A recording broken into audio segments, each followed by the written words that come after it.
Cops arrests an innocent black boy named Joshua, certain they caught a thief. But when Joshua's father storms into the station, Officer Charles's world begins to spiral out of control. Can he find a way to redeem his devastating mistake? Or has he set off a chain of events that can't be undone? Before we get into the story, comment below where in the world you are watching from today, and if you like this story, don't forget to subscribe. Officer Charles Winston stood at his locker, adjusting his uniform with practiced precision.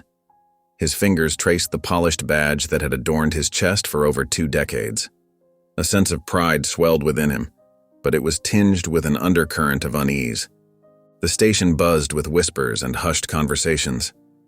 Charles caught snippets as he walked through the hallway. "Did you hear about the new captain?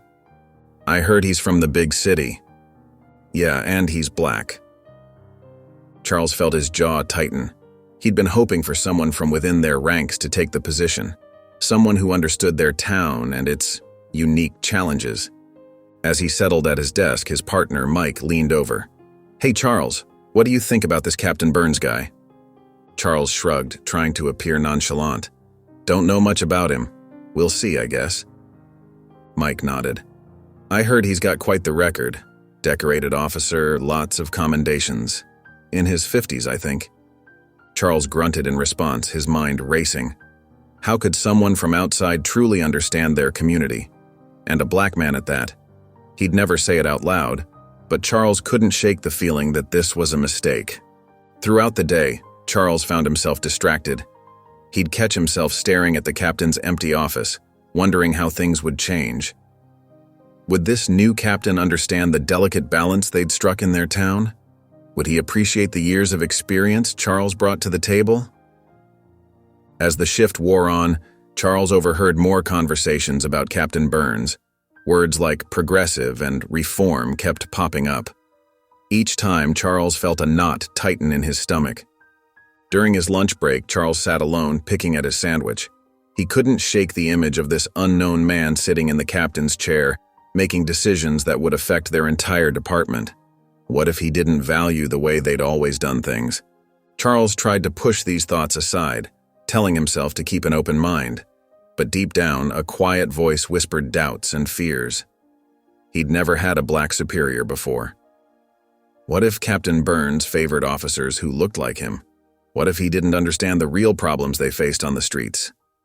As the end of his shift approached, Charles found himself growing more and more anxious about the impending meeting.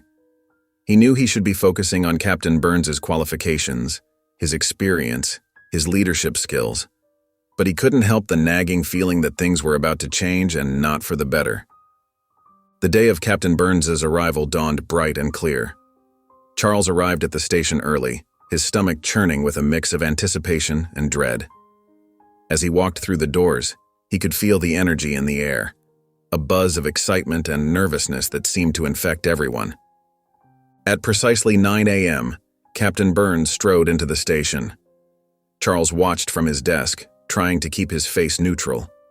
The new captain stood tall, his uniform crisp and immaculate. His presence seemed to fill the room, commanding attention without saying a word. "Good morning, everyone," Captain Burns said, his voice deep and steady. "I'm looking forward to working with all of you." Charles couldn't help but notice how the other officers straightened up, their eyes fixed on the new captain. Even Mike, usually so laid back, seemed impressed. As Captain Burns made his way around the room, shaking hands and introducing himself, Charles felt a knot form in his chest. The captain's confidence was undeniable, and it made Charles feel small. Later that morning, they all gathered in the conference room for a meeting. Captain Burns stood at the front, his posture relaxed but authoritative. "I know change can be difficult," he began, his eyes scanning the room. "But I believe we have a real opportunity here to make a difference." Charles sat stiffly in his chair, arms crossed over his chest. He listened as Captain Burns outlined his plans for the department: community outreach programs, sensitivity training, a focus on de-escalation tactics. "Our goal," Captain Burns said, his voice filled with passion, "is to build trust between law enforcement and the community we serve. Every single person in this town should feel safe when they see one of us approaching." The words grated on Charles. He'd been policing these streets for years. How could this outsider possibly understand the complexities they faced every day? As the meeting continued, Charles found himself growing more and more frustrated. Captain Burns spoke about working closely with community leaders, about understanding different cultural perspectives. It all sounded nice in theory, but Charles couldn't help thinking about the real-world challenges they faced. When Captain Burns opened the floor for questions, Charles remained silent, even as his colleagues eagerly participated. He watched as the new captain answered each query with patience and insight, winning over even the most skeptical officers. By the time the meeting ended, Charles felt like a stranger in his own department. He watched as his fellow officers crowded around Captain Burns, eager to share their thoughts and ideas. The enthusiasm in the room was palpable, but Charles couldn't bring himself to join in. As he made his way back to his desk, Charles couldn't shake the feeling that everything was about to change, and he wasn't sure he was ready for it. Charles gripped the steering wheel tightly as he cruised through the affluent streets of Oakwood Heights. His mind was still churning with thoughts of Captain Burns and the changes he was bringing to the department. The pristine lawns and well-manicured hedges usually brought him a sense of peace, but today they only added to his irritation. As he turned onto Maple Avenue, something caught his eye. A young black boy, no more than 12 years old, was standing outside Ellington's boutique. The store was known for its high-end clothing and accessories, catering to the town's elite. Charles slowed the patrol car, watching intently. The boy seemed nervous, glancing around as if checking to see if anyone was watching. Suddenly, the boy reached out, grabbed something from a display near the entrance, and quickly stuffed it into his backpack. "I knew it," Charles muttered under his breath, his suspicions immediately confirmed in his mind. Without a second thought, he pulled the patrol car to the curb and got out. "Hey, you there," Charles called out, his voice sharp and authoritative. The boy's head snapped up, his eyes wide with surprise and fear. As Charles approached, he could see the boy more clearly. He was wearing a neat shirt and khaki shorts, clothes that seemed at odds with Charles's assumption about him. But Charles pushed that thought aside, focusing instead on what he believed he had just witnessed. "What's in the bag?" Charles demanded, his hand resting on his belt near his handcuffs. "I saw you take something from the store." The boy's lower lip trembled slightly. I didn't take anything, sir," he stammered. Charles's eyes narrowed. "Don't lie to me, son. I saw you put something in your bag. Now, I'm going to ask you one more time. What did you take?" The boy's eyes darted around as if looking for help. "Please, sir, I didn't steal anything. I was just—" Charles approached Joshua with a stern expression, his steps quick and purposeful. The boy's eyes widened in fear as the officer loomed over him. "All right, young man," Charles said, his voice gruff and accusatory. "Empty your backpack right now. I saw you take something from the store." Joshua's lips quivered as he tried to form words. "But I didn't—" Charles cut him off. "Don't lie to me, boy. I saw you with my own eyes. Now, are you going to cooperate? Or do I need to make this official?" Tears welled up in Joshua's eyes. He wanted to explain, to tell the officer about the birthday gift he had just picked up for his mom, but fear had stolen his voice. His hands shook as he fumbled with the zipper of his backpack. Growing impatient, Charles roughly grabbed Joshua's arm. "That's it. You had your chance to come clean." In one swift motion, Charles spun Joshua around and slapped the handcuffs on his small wrists. The cold metal bit into Joshua's skin, and a small whimper escaped his lips. "Please, sir," Joshua managed to squeak out, "I didn't do anything wrong."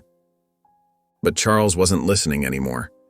In his mind, the boy's nervousness was as good as a confession. He reached out and grabbed the boy's arm. "All right, that's it. You're coming with me." As Charles began to lead the boy toward his patrol car, he didn't notice the shocked looks from passers-by. He didn't see the store owner rushing out, a receipt in hand. All Charles saw was what he expected to see, a young black boy causing trouble in a neighborhood where he didn't belong, and he was determined to put a stop to it.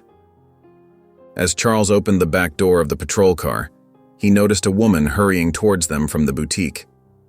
For a moment, he hesitated, But then he quickly ushered Joshua into the back seat and shut the door.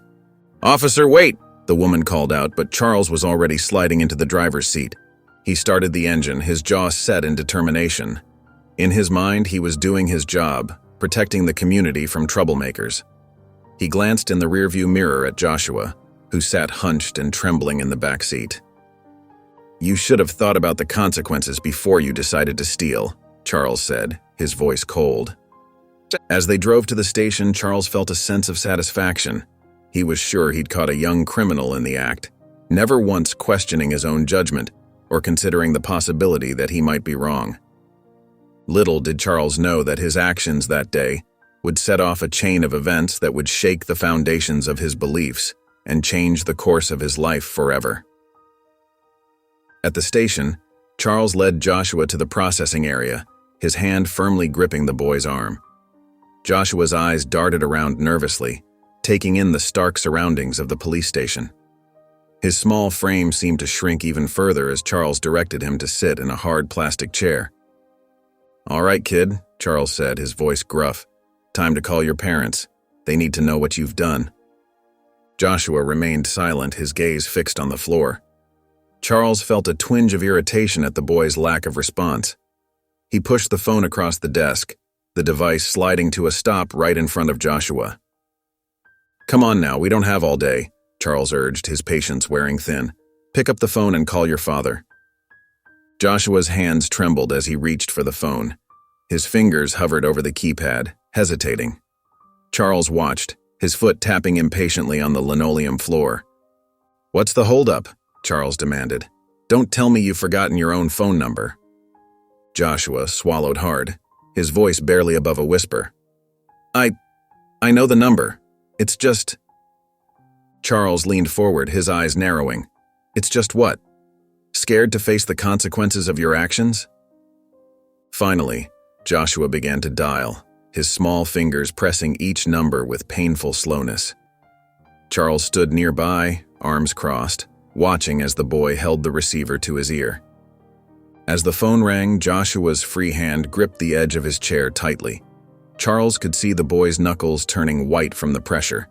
A small part of him wondered why the kid seemed so terrified, but he quickly pushed the thought aside. In Charles's mind, this was just another young troublemaker trying to avoid punishment. After what seemed like an eternity, Joshua spoke into the phone.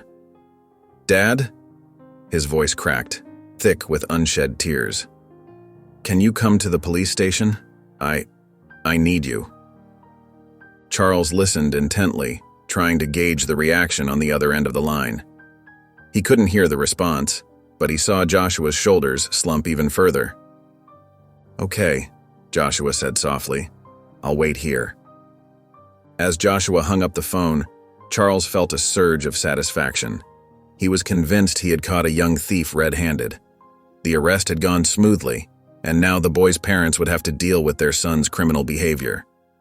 Charles puffed out his chest slightly, feeling proud of his keen observation skills and quick action. He had protected the community from another potential menace, or so he believed. Little did he know that his assumptions and actions were about to be called into question in a way he never expected. The quiet of the police station was suddenly shattered by the sound of the front door slamming open. Heavy footsteps echoed through the hallway, growing louder with each passing second. Charles's head snapped up, his eyes widening as he saw Captain Burns storming towards him, his face a mask of fury. "Where is my son?" Captain Burns demanded, his voice booming through the station. "What in God's name is going on here?" Charles felt his stomach drop. His mind reeled as he struggled to process the words he'd just heard. Joshua, the boy he'd arrested, was Captain Burns's son? It couldn't be possible. Yet there was no denying the rage in the captain's eyes as he approached. I, Charles stammered, his usual confidence evaporating in an instant. He glanced at Joshua, who was now standing, his eyes fixed on his father. Captain Burns rushed to Joshua's side, placing a protective hand on the boy's shoulder. "Are you okay, son?" he asked, his voice softening for a moment before turning back to Charles, eyes blazing. "Officer Winston, explain yourself. Now." Charles felt his throat tighten. His palms grew sweaty as he fumbled for words. "Sir, I I saw the boy outside the boutique. He put something in his bag. I assumed. You assumed? Captain Burns cut him off, his voice sharp as a knife. You arrested my son based on an assumption? Joshua spoke up, his voice small but steady. Dad, I was just picking up Mom's birthday present. The store owner knows me. She was helping me surprise you both. The revelation hit Charles like a punch to the gut. He'd made a terrible mistake, one that was now unfolding in front of his new captain, the father of the boy he'd wrongfully arrested. Officer Winston, Captain Burns said, his tone dangerously low. I want a full explanation. What evidence did you have to justify this arrest? Did you even bother to question my son or speak to the store owner before arresting him? Charles opened his mouth, but no words came out. He had no justification, no evidence. He'd acted purely on his own biases and assumptions. The weight of his actions came crashing down on him as he stood there, unable to meet the captain's gaze. I'm sorry, sir, Charles finally managed to say, his voice barely above a whisper. I made a mistake. I shouldn't have. No, you shouldn't have, Captain Burns interrupted, his voice filled with disappointment and anger. This is exactly the kind of behavior that erodes trust between the police and our community.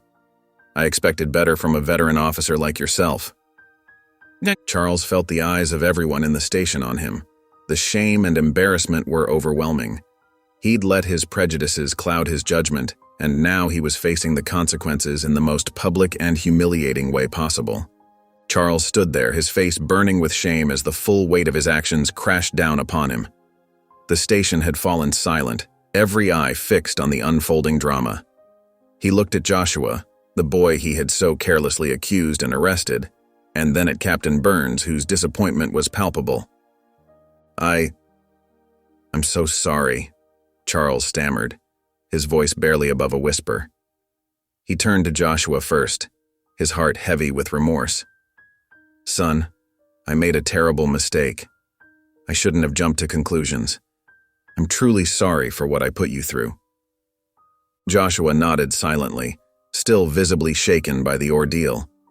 Charles then faced Captain Burns, forcing himself to meet the man's stern gaze. Captain, I've let you down. I've let the entire department down. My actions were inexcusable, and I take full responsibility for them. Captain Burns's expression remained hard, his eyes boring into Charles. You're right, Officer Winston. Your actions were inexcusable, but an apology isn't enough to undo the damage you've caused. Charles felt a lump forming in his throat. He knew the captain was right. Words couldn't erase the trauma Joshua had experienced or repair the breach of trust between the police and the community. I understand, sir, Charles said, his voice thick with emotion. I'm prepared to face any consequences for my actions. Captain Burns nodded grimly. You're suspended, effective immediately. We'll have a formal review of this incident, and you'll be required to undergo additional training on racial bias and proper arrest procedures. The punishment hit Charles hard, but he knew he deserved it. He had let his prejudices guide his actions, and now he was paying the price. As he handed over his badge and gun, he realized that the damage he had done extended far beyond this one incident. He had betrayed the trust of the people he had sworn to protect and serve. He had reinforced the very stereotypes and biases that the police force was supposed to be fighting against. And worst of all, he had caused pain and fear to an innocent young boy. As Charles watched Captain Burns lead Joshua out of the station, his arm protectively around his son's shoulders, he knew that his apologies, no matter how heartfelt, had come too late. The damage was done, and the road to redemption, if there was one, would be long and difficult. Captain Burns stood tall, his face a mask of controlled anger as he addressed the silent room. I want a full internal investigation into this incident. Starting immediately, he commanded, his voice firm and unwavering. The other officers in the station shifted uncomfortably, avoiding eye contact with both Burns and Charles. Charles felt his stomach churn as the reality of the situation sank in. He had made a terrible mistake, and now he was facing the consequences. The disappointment radiating from Captain Burns was almost tangible, and Charles couldn't help but feel the weight of his actions pressing down on him. "Officer Winston," Burns said, turning to face Charles directly. His eyes were filled with a mix of fury and disappointment that made Charles want to shrink away. "You will prepare for a formal review of this incident. I expect a full report on my desk by tomorrow morning detailing your actions and reasoning." Charles nodded, his throat too dry to speak. He could feel the eyes of his fellow officers on him, some filled with pity, others with judgment. The tension in the air was thick enough to cut with a knife. As the gravity of the situation fully hit him, Charles felt a wave of panic rising within him. His career, everything he had worked for over the years, was now hanging by a thread. His reputation among his colleagues and in the community would be forever tarnished by this one moment of prejudice and poor judgment. "Yes, sir," Charles finally managed to croak out, his voice barely above a whisper. Captain Burns continued, his tone leaving no room for argument. "During this investigation, you are to remain on desk duty. You will not participate in any active patrols or arrests until further notice." Charles nodded again, feeling a mix of relief and shame. Part of him was grateful he wasn't being suspended outright, but the thought of being confined to desk duty felt like a punishment in itself. As Captain Burns turned to leave, he paused and looked back at Charles. For a moment, his professional facade cracked, and Charles could see the hurt and anger of a father whose son had been wrongfully accused.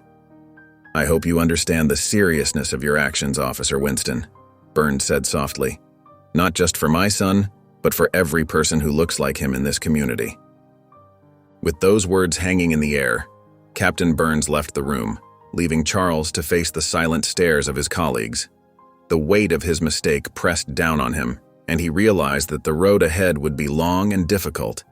He had a lot of soul-searching to do, and even more to prove if he ever hoped to regain the trust of his captain, his colleagues, and the community he had sworn to protect. The next morning, Charles arrived at the station with a heavy heart. He had spent the night tossing and turning, replaying the events of the previous day in his mind. As he walked through the station, he could feel the eyes of his fellow officers on him, their gazes a mix of curiosity and judgment. When he reached Captain Burns's office, Charles took a deep breath before knocking on the door. A gruff, "Come in," sounded from inside, and Charles entered with trepidation. Captain Burns sat behind his desk, his face stern and unreadable. To Charles's surprise, the police chief was also present, standing by the window with his arms crossed. The atmosphere in the room was thick with tension, and Charles felt his palms begin to sweat. "Officer Winston," the chief began, his voice calm but firm, "please explain your actions yesterday regarding the arrest of Joshua Burns." Charles swallowed hard, his mouth suddenly dry. He fumbled through his explanation, his words coming out in a jumbled mess. I saw the boy outside the store and he looked suspicious. When I saw him put something in his bag, I assumed—" As Charles spoke, he could hear how weak his justification sounded. The more he tried to explain, the more he revealed his own biases and poor judgment. He trailed off, realizing there was no way to defend his actions. The chief leaned forward, his eyes boring into Charles. "So you made an arrest based on an assumption without any concrete evidence of wrongdoing?" Charles nodded, unable to meet the chief's gaze. "Yes, sir," he admitted softly. The chief spoke up, his voice laced with disappointment. "Officer Winston, your actions yesterday were not only unprofessional but potentially damaging to our entire department." Captain Burns stood up, his posture rigid. Despite the anger Charles knew he must be feeling, Burns maintained a professional demeanor. "Officer Winston, I want you to understand the gravity of your actions," he said, his voice steady but filled with intensity. "What you did yesterday didn't just harm my son. It harmed our entire community." Charles felt a wave of shame wash over him as Burns continued. "Every time an officer makes a decision based on prejudice rather than facts, it erodes the trust between law enforcement and the people we're sworn to protect. Your actions yesterday reinforce the fears and mistrust that many in our community already feel towards the police." The weight of Burns' words hit Charles hard. He had never considered the wider implications of his biases before. As he stood there, facing the disappointment and anger of his superiors, Charles realized just how much damage his thoughtless actions had caused. The police chief cleared his throat, drawing Charles's attention back to the present moment. "Officer Winston, after careful consideration of your actions and their potential impact on our community, we've come to a decision." Charles held his breath, his heart pounding in his chest. He knew whatever was coming wouldn't be good, but he wasn't prepared for what he heard next. "You're suspended for 30 days, effective immediately," the chief stated firmly. The words hit Charles like a punch to the gut. He opened his mouth to protest, but no words came out. Captain Burns stepped forward, his face a mask of professionalism despite the personal nature of the situation. "Additionally," Burns continued, "you'll be required to complete community service in the predominantly black neighborhood of Oakwood Heights during your suspension." Charles felt the blood drain from his face. Suspended in community service? It was more than he had expected, and the thought of facing the very community he had wronged filled him with dread. "This isn't just a punishment, Officer Winston," Captain Burns explained, his voice softening slightly. "It's an opportunity for growth and understanding. We hope that by working directly with the community, you'll gain a new perspective and address the biases that led to this incident." Charles nodded numbly, unable to find his voice. He knew there was no arguing with the decision, no matter how much he wanted to. The weight of his actions and their consequences pressed down on him, making it hard to breathe. As he turned to leave the office, Charles caught a glimpse of himself in the window reflection. He barely recognized the man staring back at him, a man who had let his prejudices cloud his judgment and potentially ruined his career. With heavy steps, Charles made his way through the station. He could feel the eyes of his colleagues on him, their gazes a mix of curiosity and judgment. The respect he had worked so hard to earn over the years seemed to evaporate with each step he took. As he pushed open the station doors and stepped out into the bright sunlight, Charles felt a wave of shame wash over him. He had always prided himself on being a good cop, but now he wondered if he had ever truly deserved that title. The fear of losing the respect of his colleagues and the community he had sworn to protect weighed heavily on his shoulders as he walked to his car, head bowed in disgrace. The next morning, Charles stood outside the Oakwood Heights Community Center, his hands shoved deep in his pockets. He took a deep breath, steeling himself for what lay ahead. The bustling sounds of laughter and chatter spilled out from the open doors, a stark contrast to the quiet unease churning in his stomach. As he stepped inside, the noise hit him like a wave. Kids ran around, their excited voices echoing off the walls. Volunteers bustled about, carrying supplies and herding children to various activities. Parents chatted in small groups, their conversations a low hum beneath the chaos. Charles felt like a fish out of water. He stood awkwardly by the entrance, unsure where to go or what to do. A few curious glances were thrown his way, making him shift uncomfortably from foot to foot. "You must be Officer Winston," a cheerful voice called out. A middle-aged woman with kind eyes approached him, clipboard in hand. "I'm Lisa, the volunteer coordinator. We're glad to have you here." Charles nodded stiffly, forcing a smile that didn't quite reach his eyes. "Where do you want me?" he asked, his voice gruff with discomfort. Lisa consulted her clipboard. "Let's start you off with the after-school homework club. Room 3, down the hall on your right." With a sigh, Charles made his way to the designated room. Inside, a group of elementary school kids sat at tables, pencils scratching away at worksheets. A young volunteer looked up as he entered. "Oh, great, you must be our extra help," she said brightly. "I'm Tanya. Could you work with Jamal on his math? He's struggling with fractions." Charles nodded, his movements stiff as he approached a small boy hunched over his workbook. Jamal looked up, his eyes wide with curiosity. "Are you a real police officer?" Jamal asked, his voice filled with awe. Charles felt a twinge of guilt. "Yes, I am," he replied, his voice softer than usual. As he sat down next to Jamal, Charles felt the weight of his badge, even though he wasn't wearing it. He tried to focus on the math problems, but his mind kept wandering. The laughter of the children, the patient explanations of the volunteers, it all felt so foreign to him. After an hour of helping with homework, Lisa appeared again. "Time for a change of pace," she announced. We need help cleaning up the art room. There was a bit of a paint incident. Charles followed her to a room that looked like a rainbow had exploded. Paint splatters covered every surface, and a group of giggling children stood in the middle, their clothes and faces decorated with vibrant colors. As he picked up a mop and began to clean, Charles felt a surge of resentment.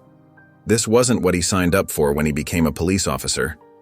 He was used to maintaining order, not cleaning up messes made by unruly kids. But as he worked, stealing glances at the happy faces around him, Charles couldn't help but feel a small spark of something unfamiliar. It wasn't quite belonging, not yet, but it was a start. As the days passed, Charles found himself settling into a routine at the community center. The initial discomfort began to fade, replaced by a growing sense of familiarity. He started to recognize the regular faces, learning names and stories bit by bit. One afternoon, while helping with an art project, Charles sat at a table with a group of kids. They were making collages about their dreams for the future. As he handed out scissors and glue sticks, he couldn't help but notice how many of the children reminded him of Joshua Burns. "What do you want to be when you grow up, Mia?" Charles asked a bright-eyed girl, carefully cutting out a picture of a stethoscope. "A doctor," Mia replied with a smile. "But my mom says I gotta be extra careful because people might not trust me because of how I look." Charles felt a pang in his chest. "What do you mean?" Mia shrugged, her eyes focused on her work. "You know, because I'm black. My brother got stopped by the police last week just because he was running to catch the bus." The other kids at the table nodded as if this was a common occurrence. Charles listened, stunned, as they shared their experiences. "My dad always tells me to keep my hands visible if a police officer talks to me," a boy named Tyrell added. "He says it's to stay safe." As the stories poured out, Charles felt a weight settling on his shoulders. These weren't just faceless statistics anymore. These were real kids with real fears, dreams, and experiences. Kids who had been touched by the very prejudices he had held on to for so long. "Has anything like that ever happened to you?" Charles asked, his voice barely above a whisper. The kids exchanged glances before Mia spoke up. "Yeah, lots of times. Like when security follows us around in stores, or when people cross the street when they see us coming." Charles thought about Joshua Burns, about how quickly he had jumped to conclusions.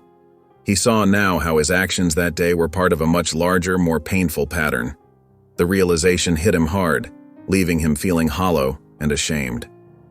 As the kids continued their art projects, chattering and laughing, Charles sat in silence. He watched their faces, full of hope and innocence, and felt the full weight of the harm his prejudices had caused. These weren't troublemakers or statistics. They were children, just like Joshua, with dreams and fears and families who loved them. For the first time, Charles truly began to see the faces behind the numbers, the human stories behind the stereotypes he had clung to for so long.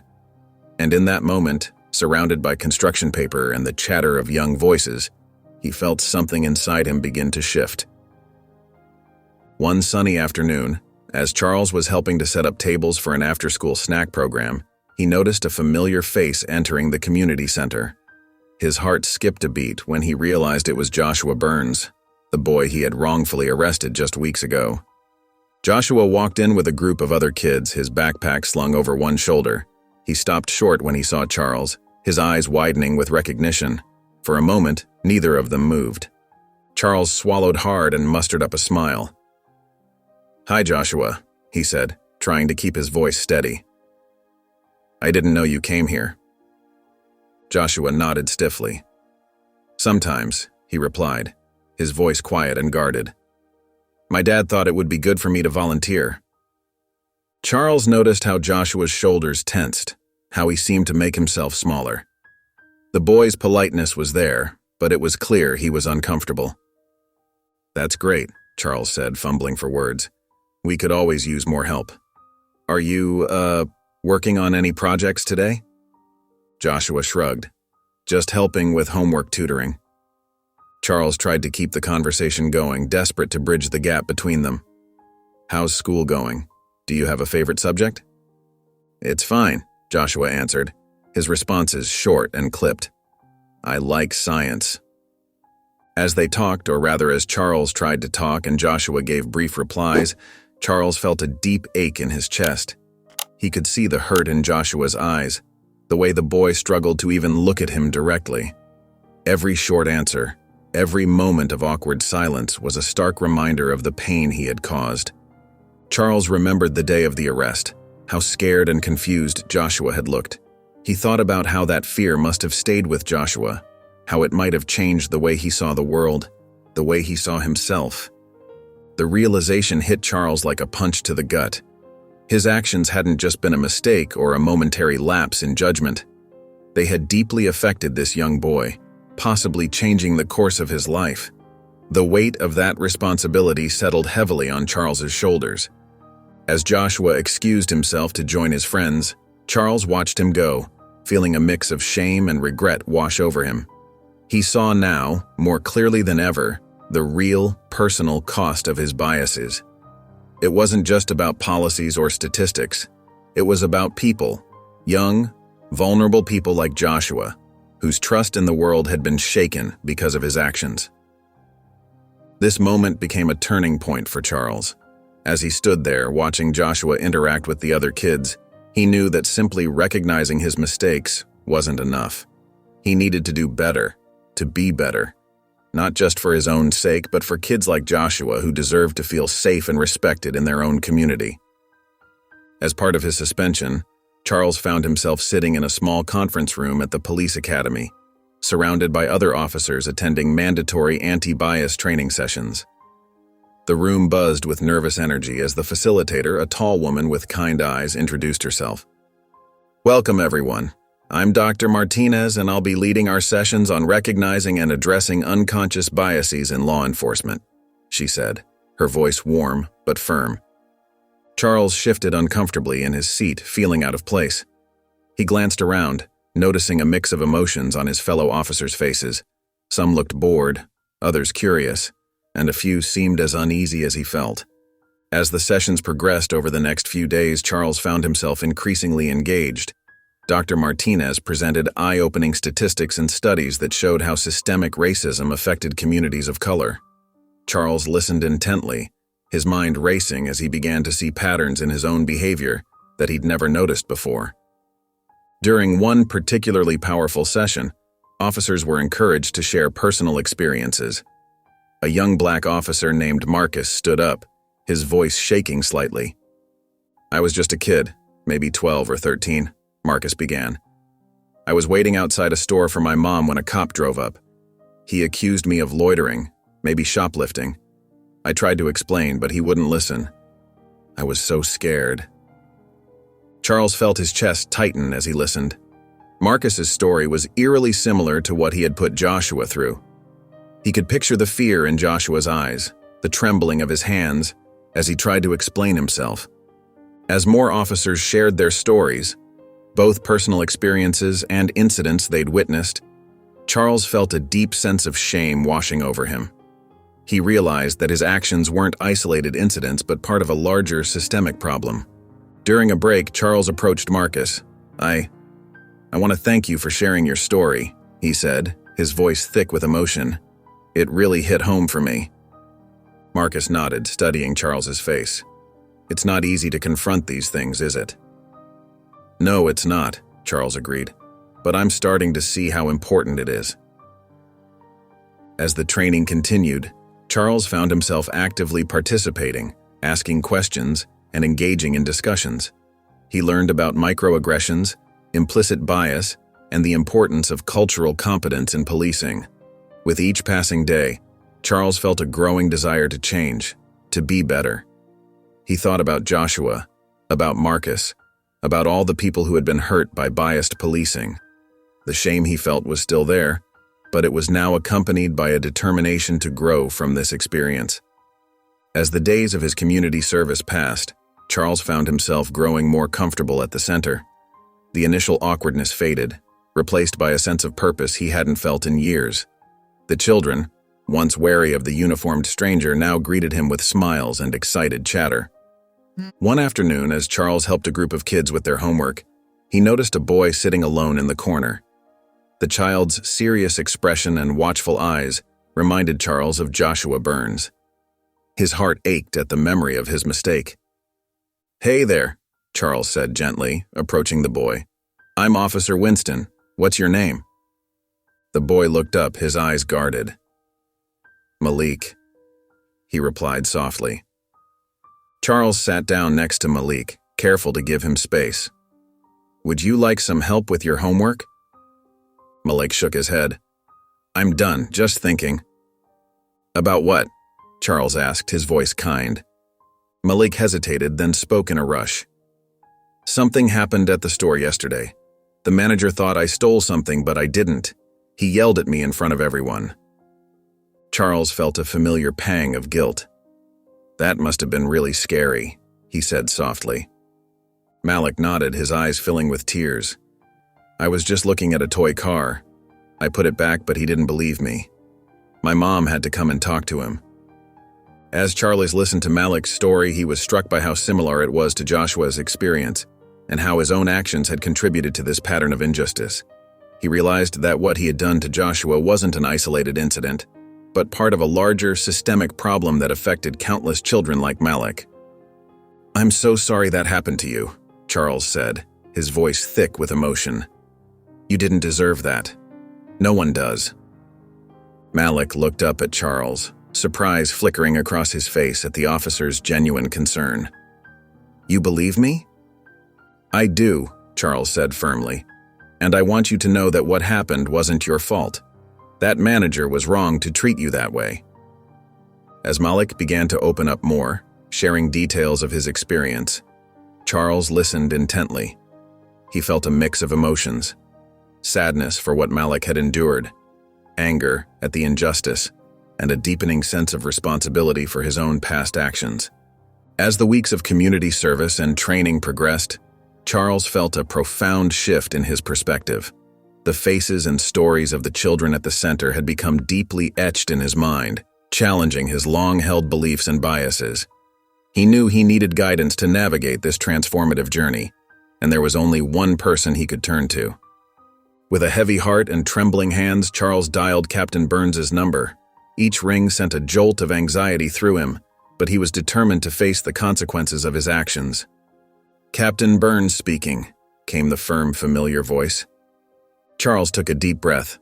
"Captain, it's Officer Winston. I was hoping I could speak with you about something important." There was a pause on the other end. "Go ahead, Winston," Burns replied, his tone neutral. "Sir, I wanted to apologize again for my actions," Charles began, his voice thick with emotion. "I've been doing a lot of thinking during this suspension, and I realize now how deeply I've hurt not just Joshua, but the entire community." Captain Burns remained silent, allowing Charles to continue. "I've made so many mistakes, Captain, my biases, my assumptions. They've caused real harm. I see that now." Charles paused, swallowing hard.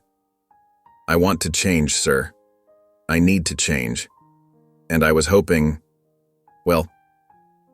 you might have some guidance for me." The silence that followed felt endless. Finally, Captain Burns spoke, his voice measured and professional. "I appreciate you reaching out, Winston. It takes courage to admit one's mistakes." Charles felt a glimmer of hope at these words. "Change is not easy," Burns continued. "It requires constant self-reflection and a willingness to challenge your own beliefs. My advice would be to continue listening to the community you've been serving. Their stories and experiences should guide your growth." "Thank you, sir," Charles replied, grateful for the captain's words. "I will. I promise I'll do better."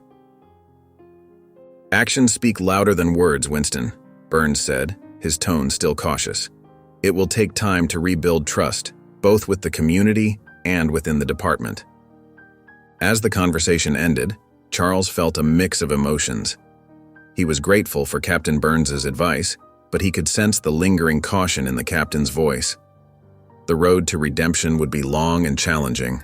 Charles knew that forgiveness, if it came at all, would not be immediate. The weight of his actions still hung heavy on his shoulders.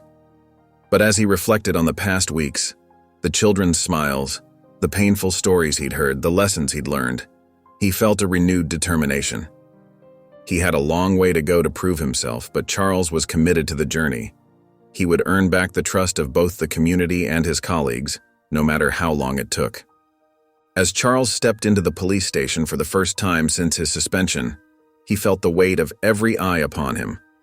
The bustling noise of the precinct seemed to dim, replaced by hushed whispers and sidelong glances. His stomach churned with anxiety as he made his way to his desk. Officer Martinez, who used to greet Charles warmly each morning, now kept his head down, avoiding eye contact. The chill in the air was palpable, and Charles felt more alone than ever before. He overheard snippets of conversation as he passed by the break room. "Can't believe they let him come back," one voice muttered. Another chimed in, "How can we trust him after what he did?" Charles's cheeks burned with shame. He knew he deserved their disapproval, but it didn't make it any easier to bear. As he settled at his desk, he noticed a stack of paperwork waiting for him. Busy work, he realized, to keep him away from active duty. Captain Burns emerged from his office, his presence commanding attention as always. Charles straightened up, hoping for some sign of acceptance or forgiveness, but the captain's gaze swept past him, addressing the room at large. "Good morning, everyone. Let's have a productive day," Burns said, his tone professional and detached. As he turned to go back to his office, his eyes met Charles's for a brief moment. There was no warmth there, no hint of the mentorship Charles had hoped for, just cool professional distance. Throughout the day, Charles tried to engage with his colleagues to show them he had changed, but each attempt was met with short, clipped responses or outright avoidance. During lunch, he found himself sitting alone, the isolation a stark reminder of how far he had fallen. As he patrolled the streets later that afternoon, Charles noticed the wary looks from community members. A group of teenagers crossed the street to avoid him, and a mother pulled her child closer as he passed by. The trust he had broken extended far beyond the walls of the police station. Returning to the precinct, Charles overheard two officers discussing a community outreach program. His ears perked up, hoping this might be a chance to prove himself. But as he approached to offer his help, the conversation quickly died down and the officers made excuses to leave. Sitting at his desk, surrounded by the hustle and bustle of police work, but feeling completely isolated, Charles began to wonder if redemption was even possible. The wall of distrust seemed insurmountable, built brick by brick with every disapproving glance and whispered comment. He looked towards Captain Burns's office, remembering their phone conversation during his suspension. The captain's words echoed in his mind. It will take time to rebuild trust. Charles now realized just how much time it might take, and if the wounds he had caused were too deep to ever fully heal. As the day drew to a close, Charles felt the full weight of his actions bearing down on him. The path to redemption, if it existed at all, seemed longer and more daunting than ever before. After a few days, Charles stood at the entrance of the community center, his heart pounding in his chest. The colorful banners announcing the outreach event seemed to mock him, their cheerful messages a stark contrast to the turmoil he felt inside. He watched as families and young people streamed past him, some casting wary glances his way. Taking a deep breath, Charles forced himself to step inside. The bustling hall was filled with chatter and laughter, but he felt like an outsider looking in. Booths lined the walls, showcasing various community programs and initiatives. At the far end, a small stage was set up for speakers. As he made his way through the crowd, Charles caught snippets of conversation. Some people were excited about the event, while others expressed skepticism about its effectiveness. He couldn't help but wonder how many of these doubts were because of his actions. "Officer Winston," a familiar voice called out. Charles turned to see Mrs. Johnson, one of the youth center volunteers he had worked with during his suspension. Her smile was warm, but her eyes held a hint of caution. "I'm glad you could make it." Charles nodded, grateful for the small kindness. "Thank you for inviting me, Mrs. Johnson. I wasn't sure if I should come." She patted his arm gently. "It's important that you're here. This event is about rebuilding trust, after all." As they talked, Charles noticed Joshua Burns across the room, helping to set up chairs near the stage. The boy's presence made Charles's stomach clench with guilt. He wondered if Joshua knew he would be here. Mrs. Johnson followed his gaze. "You know," she said softly, "there's going to be an open mic session later for community members and officers to share their thoughts and experiences. Maybe you should consider speaking." Charles felt a jolt of panic at the suggestion. I don't know if that's a good idea. People might not want to hear from me." "Or maybe," Mrs. Johnson countered, "it's exactly what they need to hear. Taking responsibility publicly can be a powerful step towards healing." As she walked away, Charles found himself torn. The thought of standing up in front of everyone, admitting his mistakes, and facing their judgment was terrifying. But a small voice inside him whispered that maybe this was his chance to start making things right. He watched as Captain Burns arrived, greeting community members with genuine warmth. The captain's eyes met Charles's for a moment, and there was a flicker of something, not quite approval, but perhaps a hint of curiosity about why Charles was there. As the event progressed, Charles listened to speakers from both the community and the police force. Their words about building bridges and fostering understanding resonated deeply with him. He found himself inching closer to the stage, the internal debate about whether to speak growing more intense with each passing minute. As the open mic session began, Captain Burns stepped onto the small stage. The room fell silent, all eyes drawn to his commanding presence. Charles felt his heart quicken, knowing that whatever the captain said would likely touch on the incident that had changed everything. Burns cleared his throat and began, his voice strong and clear. "Good evening, everyone. I'm here today not just as your police captain, but as a member of this community and as a father." A hush fell over the crowd, and Charles could feel the tension in the air. "Recently, our community experienced an incident that highlighted the very issues we're here to discuss tonight," Burns continued. "My own son was wrongfully arrested due to racial profiling." Charles felt his face flush with shame as he saw heads turn in his direction.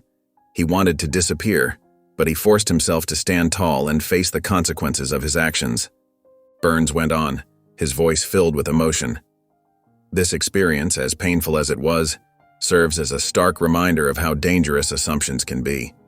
It shows us how bias, whether conscious or unconscious, can lead to injustice and harm innocent people."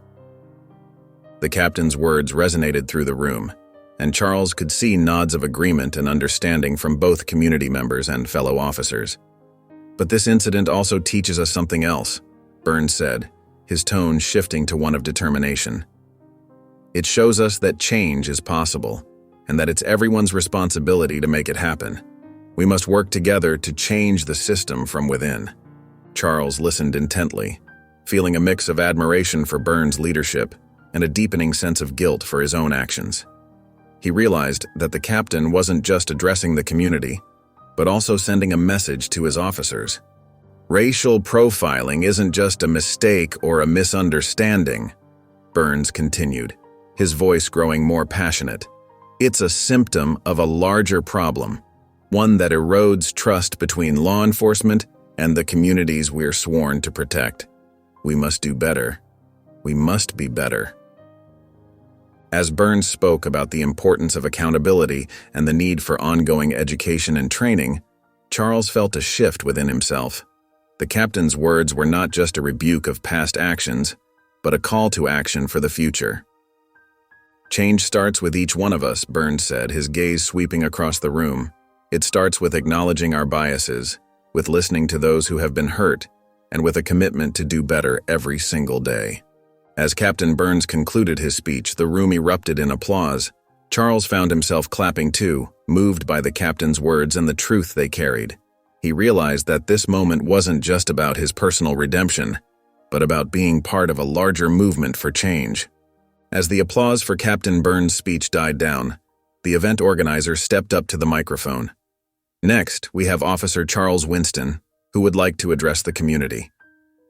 A hush fell over the room as Charles made his way to the stage.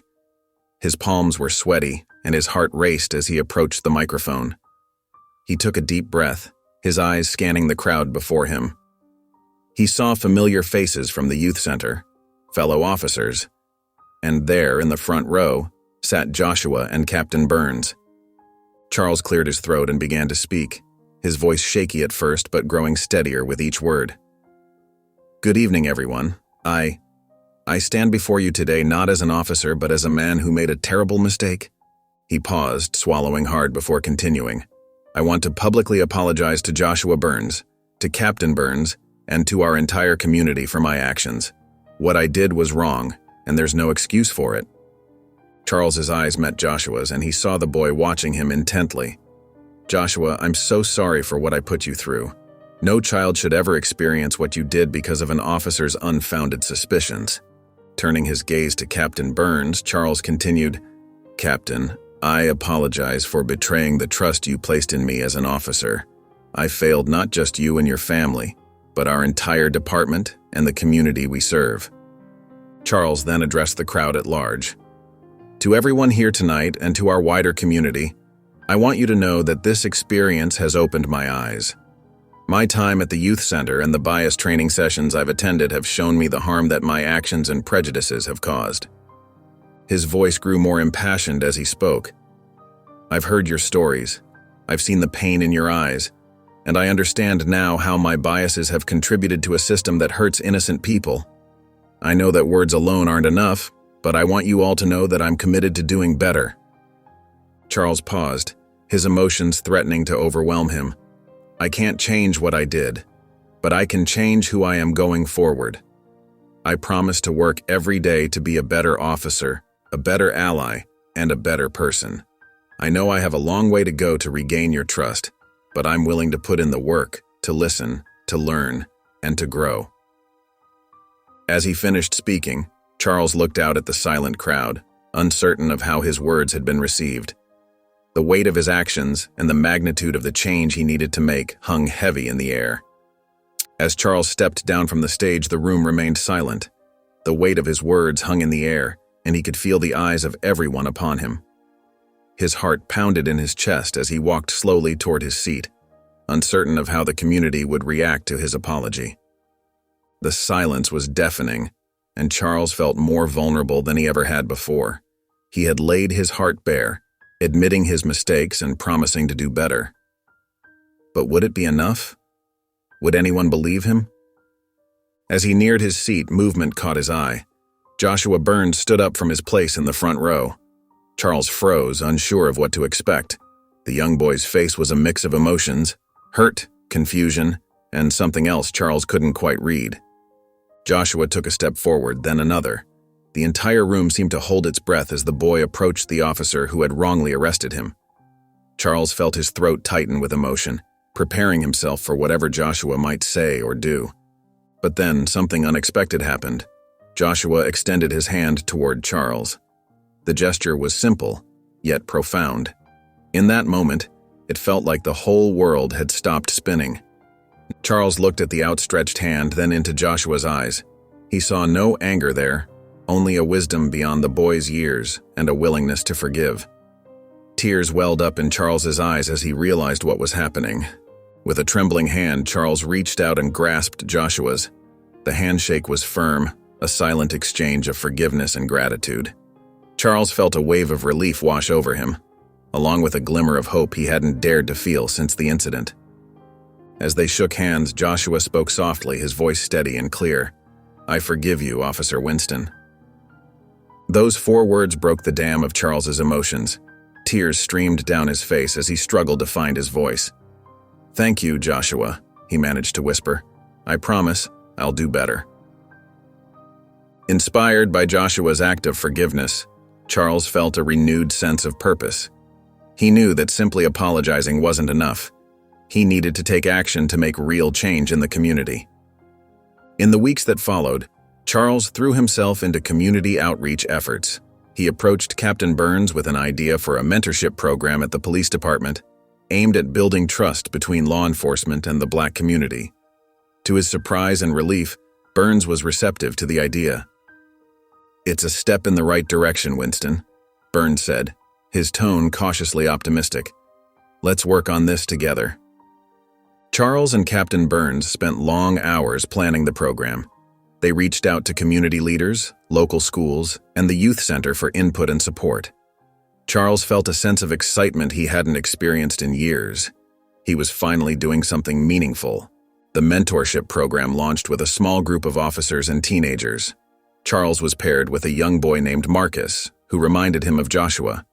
At first, Marcus was wary, his eyes filled with distrust. But Charles was patient, determined to earn the boy's trust. "I know it's not easy to trust cops," Charles said during their first meeting, "but I'm here to listen and learn from you, Marcus. I want to do better." As the weeks passed, Charles found himself spending more and more time at the youth center. He helped kids with their homework, organized basketball games, and even started a small book club. The children who had once looked at him with fear began to greet him with smiles and high fives. One afternoon, as Charles was leaving the center, he ran into Joshua. The boy's face lit up with a warm smile. "Officer Winston, are you coming to our talent show next week?" Charles felt a lump in his throat, touched by Joshua's friendly demeanor. "I wouldn't miss it for the world, Joshua," he replied, his voice filled with gratitude. As he walked to his car, Charles reflected on how much had changed. The path to redemption was long and challenging, but with each small interaction, each moment of connection, he felt like he was moving in the right direction.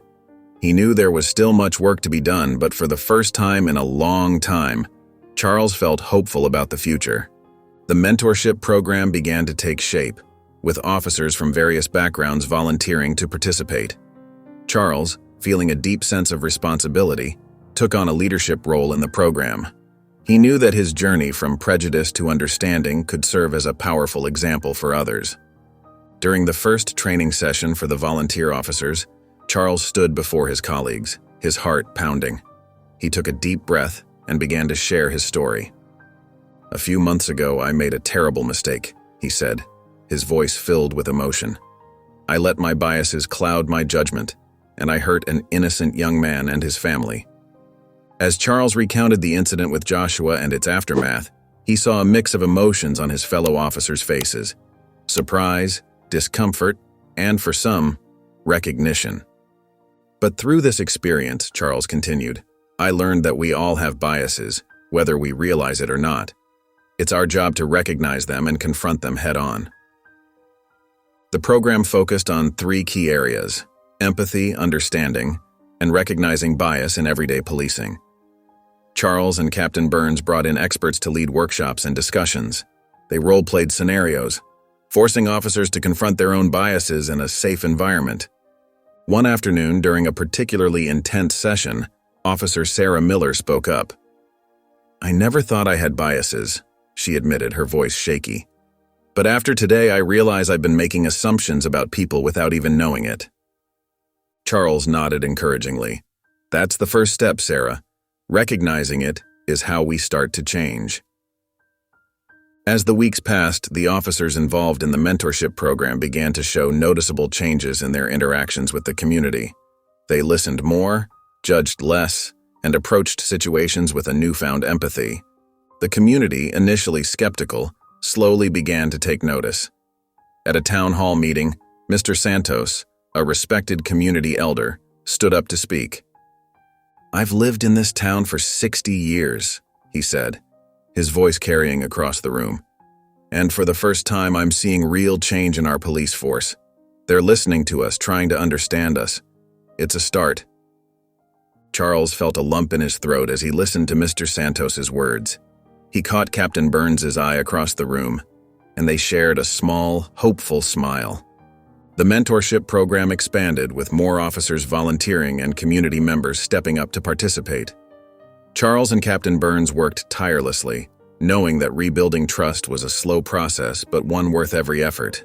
One evening, as Charles was leaving the station after a long day, he overheard 2 young officers talking. "You know," one of them said, "I used to think all this bias training stuff was a waste of time, but after working with those kids at the center, I get it now. We're really making a difference." Charles smiled to himself as he walked to his car. There was still a long way to go, but with each small victory, each mind opened and heart changed, he knew they were on the right path. The annual community picnic in the town park was in full swing, the air filled with the scent of barbecue and the sound of laughter. Charles Winston stood at the edge of the crowd, taking in the scene with a sense of wonder. Just a few months ago, he would have felt out of place here, but now he felt a part of something bigger than himself. He spotted Captain Burns and Joshua approaching, their faces relaxed and smiling. Charles felt a wave of gratitude wash over him as he remembered how far they had all come since that fateful day. "Officer Winston," Joshua greeted him warmly, extending his hand. Charles shook it, marveling at the young man's strength and forgiveness. "It's good to see you, Joshua," Charles replied, his voice thick with emotion. "And you too, Captain."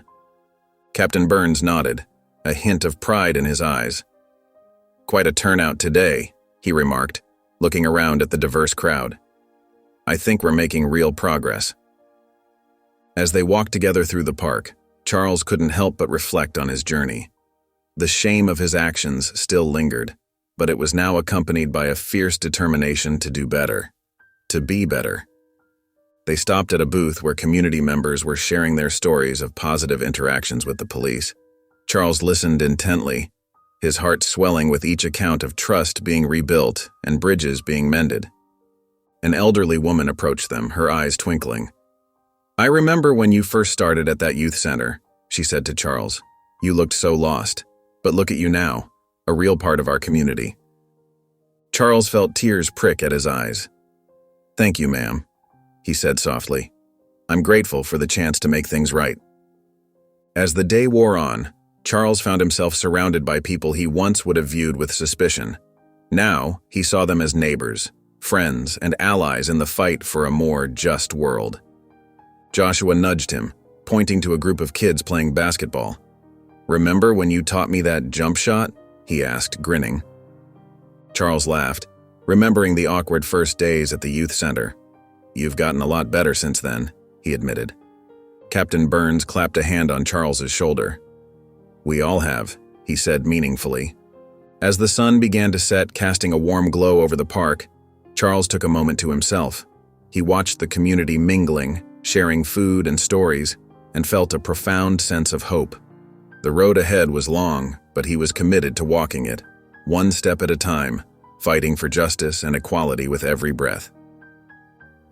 If you enjoyed the story of Officer Charles, Captain Burns, and Joshua, I handpicked this next story that will touch your heart. Please don't miss this one. Click here to watch it.